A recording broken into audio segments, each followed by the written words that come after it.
Shalom, jadi perkenalkan nama saya Joshua Immanuel Tinambunan dari kelas 11 IPA 2. Saya akan menyampaikan informasi yang akan dibahas, yaitu pengaruh gaya hidup milenial terhadap kualitas belajar.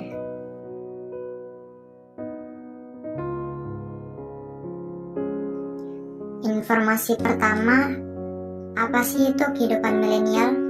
Jadi, perkembangan zaman ditandai dengan perubahan dan perkembangan yang secara otomatis membawa kemajuan sekaligus masalah yang mempengaruhi di berbagai bidang kehidupan. Pada zaman inilah manusia milenial berkembang. Manusia yang melupakan teknologi nenek moyang dan bergantung pada teknologi modern. Itulah zaman milenial. Selanjutnya ada tujuan generasi milenial. Yang pertama itu ada terbuka terhadap inovasi, yang artinya kalangan masyarakat yang menyambut setiap penemuan baru dengan antusias. Yang kedua adalah menghargai harkat hidup orang lain, yang artinya masyarakat modern menempatkan harkat hidup sebagai hal yang utama untuk tujuan agar bisa dihargai dan diterima sebagai makhluk Tuhan. Yang ketiga ada bebas berpendapat, yang artinya seseorang bebas mengemukakan pendapat atau opininya di dalam media sosial. Yang terakhir yaitu bertindak rasional daripada irasional, yang artinya masyarakat tidak terlalu terikat lagi pada bau tradisional dan adat istiadat lagi. Masyarakat mengikuti hal modern atau terkini dan berpikir logis secara rasional. Informasi selanjutnya, gaya hidup generasi milenial itu apa sih? Jadi, generasi milenial diperhadapkan dengan gaya hidup yang serba instan, diwarnai euforia. Mereka mementingkan cara berelasi yang menyenangkan. Bukan hanya mereka gengsi dengan memberikan layanan sederhana, tetapi lebih mementingkan gaya hidup yang lebih mudah dan mewah dibandingkan gaya hidup yang sudah ada. Cara tersebut tentu saja jauh berbeda dengan ciri-ciri yang seharusnya ditanamkan oleh generasi milenial. Selanjutnya, gaya hidup generasi milenial yang berlebihan. Yang pertama ada individualisme. Bagi individualisme, kepentingan pribadi adalah norma dan kebiasaan. Jadi tidak salah bahwa manusia individualisme adalah manusia yang tidak dapat dikatakan sebagai makhluk sosial. Yang kedua ada hedonisme. Hedonisme ini kesenangan dan kenikmatan adalah tujuan hidup mereka. Yang ketiga ada konsumerisme. Jadi konsumerisme ini pandangan seseorang yang membeli barang produksi secara berlebihan, dan itu adalah hal yang sudah biasa bagi mereka.